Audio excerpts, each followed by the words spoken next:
রাস্তার বাঁকে, যেখানে রাস্তা বাঁকে যায় বা মোড় নেই সেই জায়গাগুলোতে সাইকেল চালানোর সময় অথবা মোটরসাইকেল চালানোর সময় দেখা যায় যে সাইকেল চালক আছে, তারা কি করে, একটু হেলে পড়ে, সাইকেল একটু হেলায় নেয়।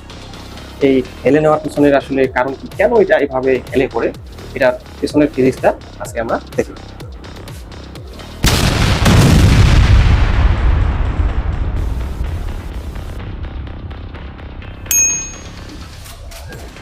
সমতল রাস্তায় সাইকেল চালানোর ক্ষেত্রে কোনো সমস্যা হয় না, কিন্তু যখন সমস্যা হয় তখনই যখন রাস্তায় মোড় অথবা বাঁক চলে আসে। এই বাঁকগুলোতে কি সমস্যা হয়, এই বাঁকগুলোতে আসলে সমস্যাটা হয় যে সোজা অবস্থায় সাইকেল চালালে সেক্ষেত্রে বাঁক নেওয়া যায় না, বাঁক নেওয়ার সময় অবশ্যই একটু হেলে পড়তে হয়। এই হেলে পড়ার কারণটা কি আসলে আমরা একটু দেখি। এর আগের ক্লাসে আমরা দেখছি যে আসলে বৃত্তাকার পথে যদি কোনো একটা বস্তু, বৃত্তাকার পথে কোনো বস্তু যদি চলতে চায় তাহলে অবশ্যই এটার একটা বলের প্রয়োজন হয়, কেন্দ্রের দিকে একটা বলের প্রয়োজন হয়, যেটাকে আমরা বলি এফসি বা এমভি স্কয়ার ভাগ আর, মানে কেন্দ্রমুখী বল। বৃত্তপথে কোনো একটা বস্তু চলতে হইলে কেন্দ্রের দিকে একটা বল অনুভব করে, যে বলটাকে আমরা বলি কেন্দ্রমুখী বল। আর এই কেন্দ্রমুখী বলের বিপরীতে কি করে, কেন্দ্র বিমুখী বল এটার বাইরের দিকে কাজ করে। যখন এই ধরনের মোড় আসে তখন এই মোড়গুলোতে এই কেন্দ্রমুখী বলের, আমি আগে বলছি যে বৃত্তপথে ঘুরতে হইলে অবশ্যই কেন্দ্রমুখী বলের প্রয়োজন, আর এই কেন্দ্রমুখী বল এর প্রয়োজনেই মূলত এই ধরনের বাঁক নিতে হয় বা হেলে পড়তে হয়। এই কেন্দ্রমুখী বলের যোগান দেওয়ার জন্য মূলত একটু হেলে পড়তে হয়। তো এখন এই অবস্থায় যদি আমরা এর ওজনটা চিন্তা ভাবনা করি, তাহলে এর ওজন মূলত কাজ করে কোন পাশে, এর ওজন সোজা কাজ করে নিচের দিকে, এমজি। আবার এটা যেহেতু একটু বাঁক নেওয়া আছে, সোজা থাকলে এরকম, এটা যেহেতু বাঁক নিছে, এই যেটা বাঁক নিছে এখানে কোনটা, এই কোনটাকে ধরি আমরা থিটা, মানে এই যে বাঁক নিছে এই কোনটা হলো থিটা কোণ, থিটা কোণে সে বাঁক নিছে, একটু উল্লম্ব থেকে হেলে পড়ছে কত কোণে, থিটা কোণে। মাটিতে নিচের দিকে যেটা বল দিচ্ছে তার প্রতিক্রিয়া হিসেবে প্রতিক্রিয়া বল আমরা পাচ্ছি তার বিপরীত দিকে, এটাকে মূলত আমরা বলি নর্মাল রিঅ্যাকশন ফোর্স বা অবিলম্ব প্রতিক্রিয়া বল। এই প্রতিক্রিয়া বল মূলত উপরের দিকে কাজ করতেছে, আর এই বলের উপাংশটা মূলত দুইটা অংশে ভাগ হয়ে যাবে। যেহেতু এখানে একটা থিটা কোণ দেখা যাচ্ছে, তাহলে এই যে এটা একটা দেখা যাচ্ছে লম্ব বরাবর, এটা মূলত হবে আর কস থিটা, আর এটা হবে আর আর সাইন থিটা। কেন? বলের উপাংশ এখানে উপরের দিকের উপাংশটা দুইটা ভাগে ভাগ হয়ে গেছে, একটা হলো cos থিটা, আরেকটা হলো sin থিটা। আচ্ছা, আমরা তো সব সময় জানি যে আসলে উপরের দিকে লম্ব বরাবর যেটা সেটা হয় কি, সেটা sin থিটা হয়, আর আনুভূমিকটা কি হয়, cos থিটা। কিন্তু এখানে বিপরীত কেন, এটা cos থিটা কেন হইলো, এটা বোঝার জন্য আমরা সহজে দেখি যে কোণটা উৎপন্ন করছে, যে থিটা কোণটা, এই থিটা কোণটা দেখি তো, যে থিটা কোণ যখন উৎপন্ন করে এই থিটা কোণের একটা কি হয়, এই থিটা কোণের একটা হয় ভূমি আর একটা হয় অতিভুজ। তাহলে ভূমি আর অতিভুজ, তাহলে লম্ব কোনটা, লম্ব হচ্ছে এটা। তাহলে লম্বের সাথে যেটা থাকে, ওই ভূমির সাথে যে লম্ব, এই লম্বটা যেটা থাকে সেটা কি সাইন থিটা, এই যে সাইন থিটাই আছে। শুধুমাত্র কোণটা চেঞ্জ হয়ে যাওয়ার জন্য, কোণটা আনুভূমিকের সাথে না, এই পাশে এই কোণটা ছিল, এই জন্য কিন্তু এটা সাইন থিটা হয়ে গেছে আর এটা কস থিটা। আমাদের হিসাব ঠিকই আছে। তো এবার আসি, এটা আর এর দুটো অংশ, একটা হলো আর কস থিটা আর সাইন থিটা, এটা ভাগ হয়ে গেছে। এখন এইটা যখন এই মোড় নিচ্ছে তখন কি হবে, এটার বাইরের দিকে কি হবে, এর বাইরের দিকে একটা কেন্দ্র বিমুখী বলের উদ্ভব হবে। কার হবে, কেন্দ্র বিমুখী বাইরের দিকে। সেটা কি করবে, সেটা চাইবে যে সে তাকে বাইরের দিকে আমি নিয়ে যাই, মানে এই যে বাইরের দিকে, এই বাইরের দিকে যে নিয়ে যাইতে চাচ্ছে সেটার পরিমাণ কত, সেটার পরিমাণ হলো এম ভি স্কোয়ার ভাগ হইলো আর, মানে আমাদের ওই যে সেন্ট্রিফিউগাল ফোর্স, সেন্ট্রিপেটাল ফোর্স, আমাদের কেন্দ্রমুখী বল চায় বাইরের দিকে নিয়ে যাইতে, আর এটাকে কেন্দ্রের দিকে ধরে রাখার জন্য আর সাইন থিটা এটাকে প্রশমিত করবে। আর এই আর কোস থিটা এটা হলো প্রতিক্রিয়া বল, কার পরিবর্তে, তার ওজনটাকে ব্যালেন্স করবে।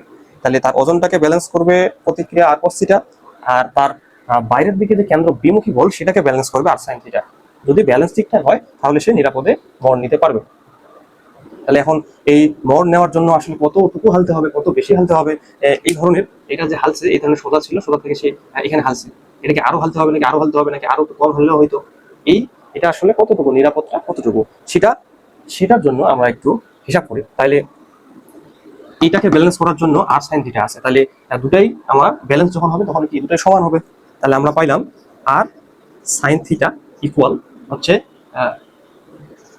এম ভি স্কোয়ার ভাগ আর, এটা একটা 1 নম্বর সমীকরণ।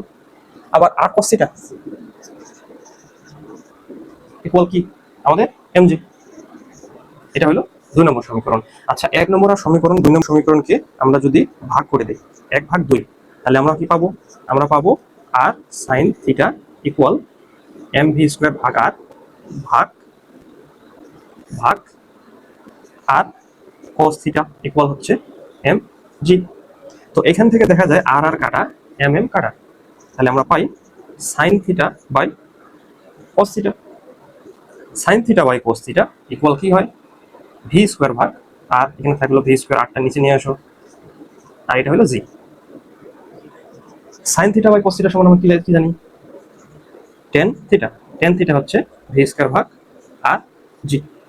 তাহলে এই যে আমরা থিটা পাইলাম, সমতল রাস্তায় মোড় নিতে হলে আমাদের থিটা করে হালতে হবে। এই থিটার পরিমাণটা যদি আমরা নির্ণয় করতে চাই তাহলে আমরা নির্ণয় করতে পারবো theta equal to tan inverse V square ভাগ আর জি।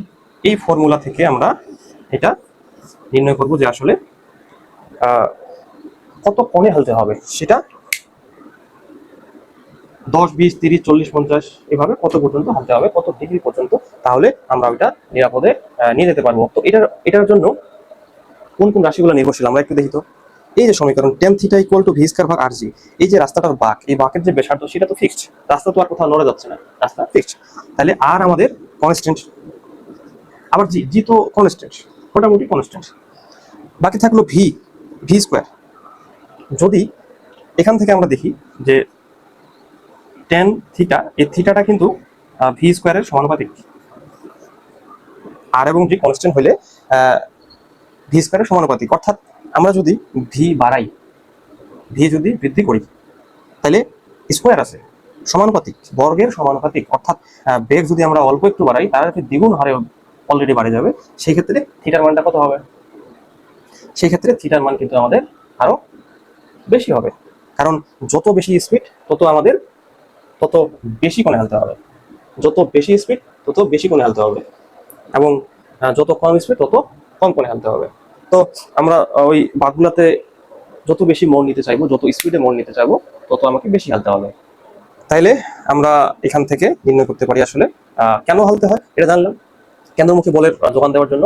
আর এটার কত কোণে হালতে হবে সেটা হচ্ছে এই থিটা। আবার যদি বলে যে আমি আমার স্পিড কত হইতে হবে, তাহলে তার জন্য এখান থেকে শুধুমাত্র ভি এর মান নির্ণয় করলে হইতো। এই যে এখান থেকে শুধুমাত্র ভি নির্ণয় করতে হবে, তাহলে ভি ভি ভি স্কয়ার সমান লেখা যাবে tan থিটা আর জি। তাহলে tan থিটা আর জি বা ভি ইকুয়াল টু আমরা লিখতে পারবো tan থিটা আর জি তার উপর রুট, এটাই। তাহলে আমাদের এই ভি থেকেও কিন্তু আমরা নির্ণয় করতে পারবো যে আসলে নির্দিষ্ট কোণের জন্য আমাদের স্পিড কত হওয়া দরকার। তো আমরা যখন এই ধরনের রাস্তার বাঁকে মোড় নেই, আমরা কি এতগুলো হিসাব করি, খাতা কলম হিসাব করি?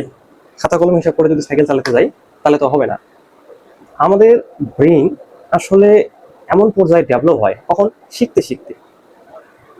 খেয়াল করবা, যখন প্রথম অবস্থায় কেউ সাইকেল চালানো শেখে তখন সে সোজা জায়গাটাতে সুন্দরভাবে যাইতে পারে, কিন্তু যখন ওই বাঘ আসে তখন সে কিন্তু ওই বাঘটা নিতে পারে না, হয় পড়ে যায় নাহলে নেমে যায়।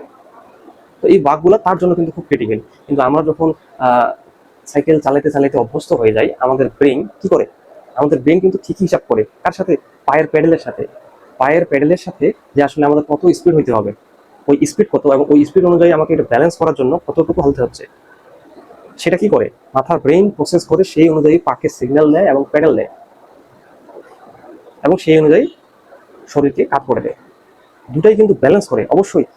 এই ধরনের অঙ্ক করে না, এটা সাবকনসিয়াস মাইন্ডে অটোমেটিক ব্রেন করে, এটাই তো সৃষ্টিকর্তার খেলা আসলে অভিজ্ঞতার মাধ্যমে আমাদের মাথার ব্রেন এটা শিখে ফেলে যে আসলে কোন কত হলে কত স্পিড লাগবে, এই জন্য আমাদের হিসাব করতে হয় না। কিন্তু এটা আমরা সহজে লক্ষ্য করি যখন যারা প্রথমে শিখতে চায় তারা তারা এটা অভ্যস্ত না, তাদের ব্রেন ওইভাবে ওটা ক্যাপচার করতে পারে না। কিন্তু ধীরে ধীরে শেখার মাধ্যমে এটা সহজেই ক্যালকুলেশন হয়ে যাবে। তো আমরা আসলে যে কোনো ঘটনা, এই ঘটনার পিছনে ফিজিক্সটা অবশ্যই জানার চেষ্টা করবো। আর এই পিছনের ফিজিক্স জানার জন্য সর্বদা তোমাদের পাশে আছে কে? এসআর ফিজিক্স সর্বদা তোমাদের পাশে থাকবে।